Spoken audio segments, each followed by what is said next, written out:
সারা দেশের পাশাপাশি দক্ষিণ দিনাজপুর জেলাতেও জাতির পিতা মহাত্মা গান্ধীর মহাপ্রয়াণ দিবস পালিত হলো। বৃহস্পতিবার সকাল 8টা নাগাদ বালুরঘাট শহরের রবীন্দ্র ভবন মঞ্চে জেলা তথ্য ও সংস্কৃতি দফতরের লক্ষ্য থেকে একটি সর্বধর্ম প্রার্থনা সভা আয়োজন করা হয়, যেখানে উপস্থিত ছিলেন দক্ষিণ দিনাজপুর জেলা তথ্য ও সংস্কৃতি আধিকারিক রাজেশ কুমার মণ্ডল, তথ্য সংস্কৃতি দফতরের কর্মী পার্থ গোস্বামী, বিশিষ্ট চিত্র সাংবাদিক রতন দে সহ অন্যান্যরা।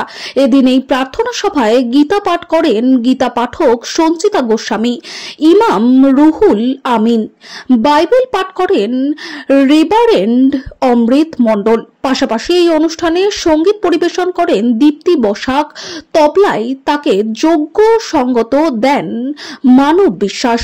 গীতা পাঠ, কুরআন পাঠ ও বাইবেল পাঠ শেষে রামধনু সঙ্গীতের মধ্য দিয়ে অনুষ্ঠানটির পরিসমাপ্তি হয়। কি অনুষ্ঠান হলো আজকে?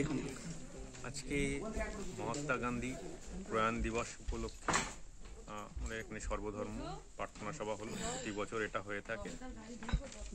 আমাদের ইমাম সাহেব এসেছিলেন, রেভারেন্ড শ্রী অমৃত মণ্ডল সাহেব এসেছিলেন এবং গীতা পাঠে এসেছিলেন।